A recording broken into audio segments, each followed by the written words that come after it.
7 bonnes raisons de choisir Voyage Antillais. Voyage Antillais est une agence antillaise depuis plus de 50 ans. Voyage Antillais vous réserve un accueil chaleureux, une qualité de service, un accompagnement soigné, toujours avec le sourire. Voyage Antillais vous propose les meilleurs prix.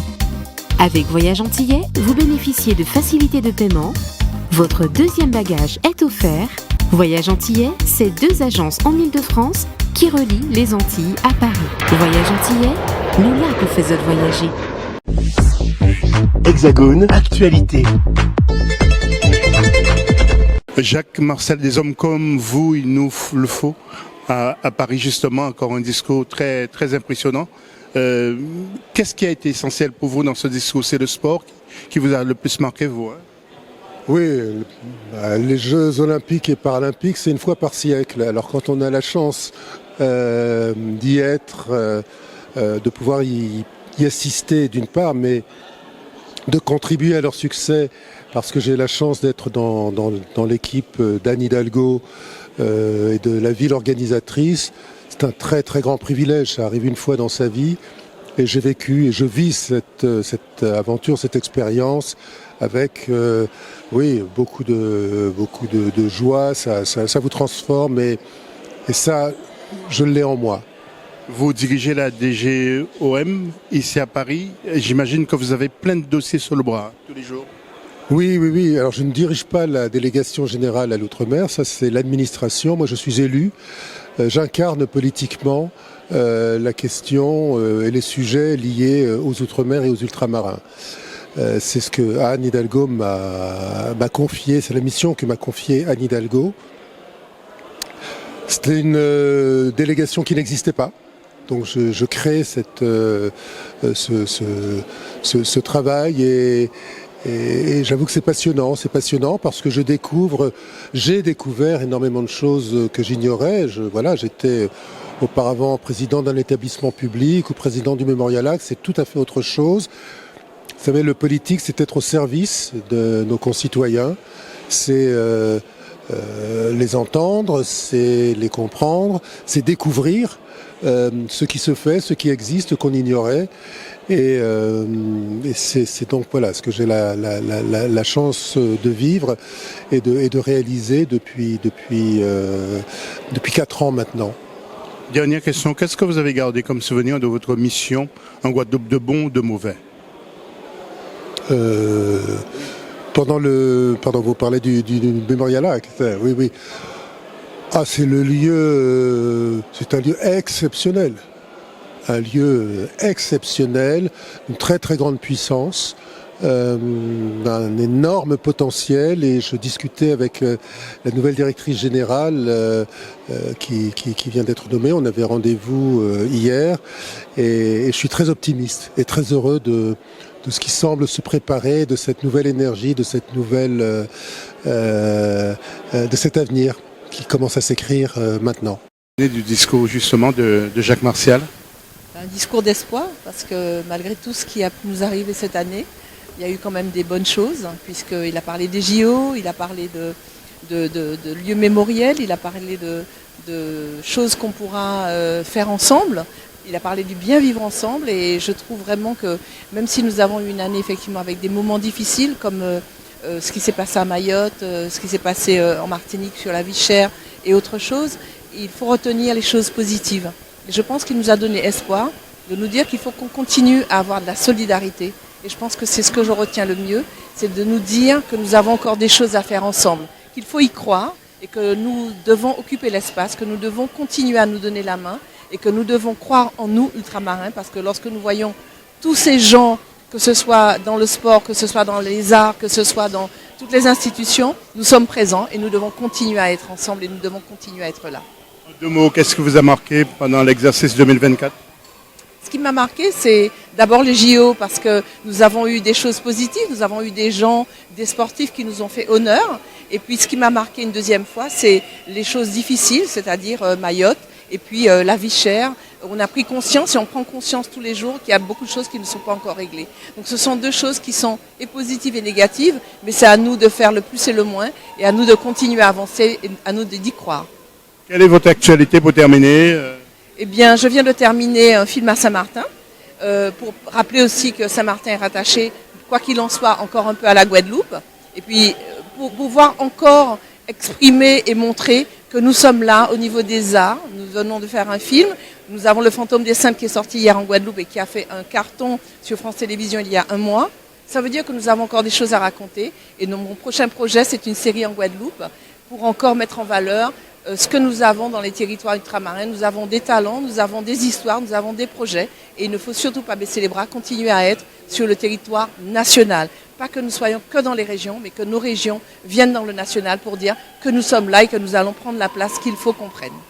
Paul Langevin, une autre femme emblématique de l'histoire de la politique d'abord. Pourquoi devenez-vous? Eh bien justement, je ne suis plus en politique puisque j'ai démissionné de mon mandat de député parce que je voulais rejoindre le défenseur des droits. Et donc depuis 2020, je suis adjointe à la défenseur des droits et je suis plutôt en charge des sujets qui m'intéressent, c'est-à-dire l'égalité et les discriminations. Donc ça fait un petit peu un changement de vie, puisque toutes les connexions que j'avais dans le monde politique, bon maintenant je les ai plus. Mais en même temps, je continue à travailler sur des sujets qui m'ont toujours vraiment passionné, notamment tout ce qui concerne les discriminations. Et malheureusement, dans un pays comme le nôtre, ça fait partie des choses qui sont encore malheureusement toujours présentes. Et donc, j'essaye à ma manière, au niveau du défenseur, d'essayer de faire en sorte que tout ce qui est discrimination à cause de l'origine, à cause du handicap, à cause de l'orientation sexuelle, soit battu en brèche. Et nous avons la possibilité chez le défenseur de faire nos enquêtes sur des sujets et de prendre des petites décisions pour dire à telle ou telle personne, vous avez mal agi, il faut réparer. Où on intervient à une procédure pour dire que soutenir la victime de tel ou tel acte de discrimination. Donc c'est beaucoup moins visible et peut-être beaucoup moins exposé que ce que je faisais avant, mais je crois que c'est quand même un travail qui est utile pour notre société. C'est l'avocate aussi qui parle, en quelque sorte. Est-ce que vous défendez encore des dossiers à la barre? Ah ben non, du coup, je fais plus que ça. Et je crois qu'il y a, là où vous avez raison, c'est qu'il y a une forme de continuité entre les combats que j'ai menés quand j'étais au MRAP, quand j'étais avocate, notamment les questions de mémoire, les choses que j'ai faites quand j'étais députée, où j'ai continué aussi à travailler contre les discriminations. Et aujourd'hui, je pense qu'il y a une sorte de continuité de l'engagement, même dans des postes différents. Et donc c'est moins visible, mais c'est toujours quelque chose qui est cher à mon cœur. Oh, une question un peu délicate. Que pensez-vous de l'évolution de l'outre-mer, de Guadeloupe, Martinique et des autres départements et territoires? Effectivement, moi je suis plus en politique, mais j'avoue que je suis préoccupée. Je suis préoccupée parce que d'une part, les choses ne vont pas, à mon sens, assez vite par rapport à ce qu'on avait imaginé. Avec l'UREL, on avait fait une loi sur l'égalité réelle. Et cette manière de fonctionner semble avoir été abandonnée. Et surtout, on a l'air à chaque fois de redécouvrir des problèmes comme la vie chère, qui sont des sujets qui sont récurrents dans les Outre-mer. Et il me semble qu'il manque une forme de continuité dans l'action à mener pour pouvoir promouvoir l'égalité dans les Outre-mer. Le temps passe, les sujets finalement, les jeunes s'énervent et parfois je suis préoccupée. Oui. Jean-Claude Nemroun, emblématique clavier. On dit clavier ou... Oh, on dit clavier, oui, chanteur clavier. Allez. Oui. Ce discours a retenu votre attention, ce discours de Jacques Martial? Tout à fait, d'autant qu'il a beaucoup insisté sur cet été et les performances de nos athlètes et de toute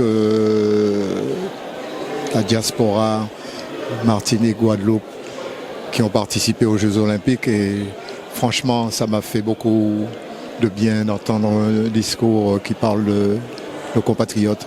Et vous, de votre côté, Jean-Claude, qu'est-ce qui vous a marqué en cette année 2024? C'est le sport aussi? Oui, déjà parce que je suis un sportif né. Je voulais, avant même d'être artiste, je voulais être pilote de course. Et mon ami intime, c'est Simon Jean-Joseph. Enfin bref, je voulais vraiment être pilote. Donc je suis très branché sport, Formule 1, football, tennis, etc. Donc oui, je suis très sensible à ça. Et s'il y a une occasion... comme en plus j'ai un très bon ami qui s'appelle Teddy Riner. Donc chaque fois que j'ai l'occasion de participer à des fêtes où il y a des sportifs, j'y suis, de toute façon. Jean-Claude, dernière question, on ne peut pas vous voir sans vous parler de Kassav, de la musique. Justement, vous étiez au Bénin, j'imagine parce que vous aimez l'Afrique, vous avez gardé de bons souvenirs, mais Kassav va continuer encore, c'est éternel Kassav. Hein. Oh, personne n'est éternel malheureusement, mais on a eu un très très bon retour de la semaine qu'on a passée pour les fêtes du Vaudou au Bénin. On a été reçus par les ministres, le ministre de la Culture et tout ça. Et donc oui, nous on continue notre bonhomme de chemin. Bientôt au mois de mai, nous serons au Philharmonique de Paris. Et entre-temps, on va à La Réunion, nous devons faire Miami. On continue tant qu'on a la force physique de continuer, ma foi. On est là et on continue le travail de donner de la bonne musique au reste du monde et de montrer que la musique antillaise peut s'exporter partout dans le monde. C'est toujours le plus grand groupe de France, hein, Kassav. Oui, mais je laisse aux autres le soin de parler de ce genre de choses. Nous, ce qu'on veut, c'est porter la bonne parole à travers le monde. Jean-Claude Samid, l'aboutissement de la carrière d'un grand monsieur de la radio et de la télévision, directeur de la rédaction de France Télévisions en Île-de-France. Expliquez-nous tout, Jean-Claude. Tout simplement, un aboutissement. Non, j'ai été sollicité pour venir ici prendre en charge la rédaction de Paris, radio, télé, internet. Donc j'ai accepté. Pourquoi? Parce que c'est bien aussi que les originaires d'outre-mer viennent aussi à Paris. Pendant longtemps, j'étais de l'autre côté, on recevait les sujets de Paris. Là maintenant, je suis au départ et ça permet d'avoir une orientation, un regard différent, une conception et de se mettre au service de la communauté outre-mer en général. Jean-Claude, toujours autant de rigueur comme en Guadeloupe ou bien comment tu vis ça? Comment tu gères tout ça, peut-être ton équipe? Je vis ça bien. Dans le journalisme, il n'y a qu'une seule chose qui compte, c'est d'abord les faits. Après, il y a la rigueur. Donc, pour moi, exercer en Guadeloupe, ou en Martinique, ou à Cayenne, à Paris, c'est la même chose. Sauf que ici, le terreau est différent. On a une Assemblée nationale, on a un ministère de l'Outre-mer, on a des associations. Bon, il y a de quoi faire ici. On n'est pas dans la réalité locale de chez nous. On est dans une autre réalité. Il suffit de se mettre au diapason et de le gérer. Donc, là-dessus, il n'y a pas de problème. On reste journaliste avant tout. Dernière question. Je pense que Jean-Claude Samid, c'est le journaliste antillais qui a été le plus grand globe-trotteur de l'histoire, non? Ah non, faut pas dire ça. Avant moi, il y a d'autres confrères. Il y a Jean-Philippe Pascal qui est passé un peu partout dans les stations. Il y a eu d'autres. Bon, moi, j'ai fait ma contribution. C'est d'abord la Guyane, c'est aussi la Martinique, c'est la Guadeloupe. Maintenant, c'est Paris. Et on ne sait pas si demain ce sera pas Mayotte ou la Réunion, mais l'essentiel, c'est un métier qu'on aime. On vit pour ce métier. On se fait plaisir. Ça compte avant tout. Daniel Dallain, le président du CREFOM, qu'est-ce qu'il retient de son homologue de la DGOM à Paris, de ce discours justement? Alors, il faut dire qu'il a été vraiment un catalogue de vœux, il a dit de belles choses, il a rappelé l'importance des ultramarins pendant les Jeux Olympiques qui ont rapporté pas mal de médailles, chose que les gens ont tendance à oublier. Comment? Alors, je recommence? Oui, mais il parle fort, hein. Le micro est vraiment collé à sa bouche. Oui. Bon, on y va encore, Daniel. Oui. Alors, je dis, cette cérémonie de vœux a été pour nous l'occasion de rappeler l'importance des ultramarins dans la ville de Paris. Une implication de la maire de Paris, un regard très protecteur, entre guillemets, de la maire de Paris vis-à-vis de ces ultramarins qui composent sa population. Mais aussi rappeler que les Jeux Olympiques ont été la vitrine, ont permis la réalisation à nos athlètes ultramarins, que ce soit de la Martinique, Guadeloupe, Guyane, Réunion, enfin tout l'outre-mer, l'importance de ces athlètes quant à l'importance de ces athlètes par rapport au titre qu'ils ont pu ramener à la France. Ceci aussi, ça a été des vœux qui m'ont fait penser on a parlé de Jean-Michel Martial, le président du CREFOM, mais qui était aussi un artiste, un poète quelqu'un qui déclamait très bien Aimé Césaire, qui va laisser finalement sa trace grâce à un lieu qui portera son nom. Ça a été aussi pour Jacques Martial, de marquer son amour. Il n'est pas ultramarin juste parce qu'il est élu, mais il est aussi ultramarin dans l'âme parce que il supporte les associations, il supporte toutes sortes de choses qui font vivre, qui font battre le cœur de Paris, mais via la façon ultramarine. Donc, je garde de ces vœux un super moment qui nous ont permis de voir que dans la foule, en tout cas dans les personnes qui écoutaient, on a retrouvé toutes les têtes des personnes importantes qui marquent la communauté et que je prouve que je ne regrette pas d'être venu. Daniel, dernière question en 2 mots. Le CREFOM, on a l'impression que vous êtes en sommeil, vous ne bougez plus? Non, faut pas dire ça.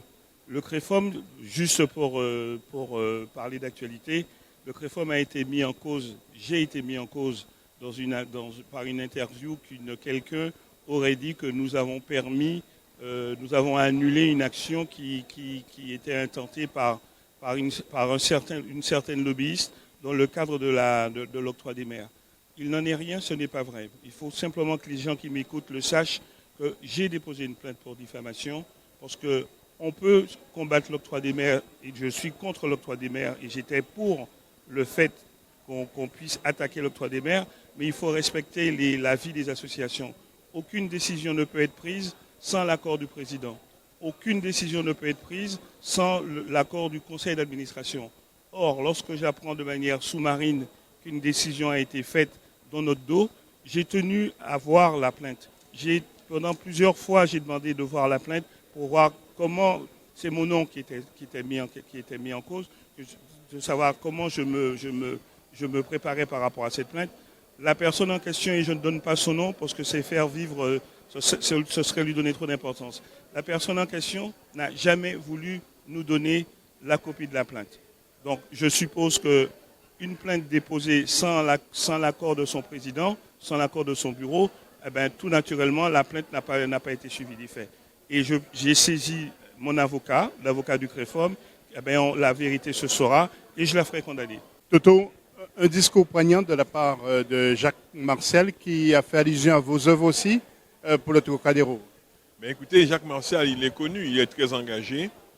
Et effectivement, nous nous félicitons qu'il ait beaucoup parlé de ce mémorial national. D'ailleurs, la mairie de Paris, Madame Hidalgo a joué un rôle extrêmement important. D'ailleurs, en cédant l'espace du Trocadéro, ça va être érigé.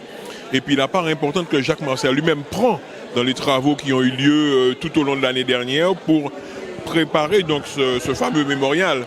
Je pense que ça sera vraiment une œuvre majeure, à la fois pour la réconciliation de tous, mais surtout un point important, c'est pour lutter contre la honte d'une part des descendants de cette histoire, mais aussi contre la culpabilité que l'on voit autour de nous quand on en parle. Je pense que c'est une œuvre importante pour la France et je suis très heureux d'être ce soir invité par la mairie de Paris à cette commémoration et par Jacques Martial que je remercie du fond du cœur.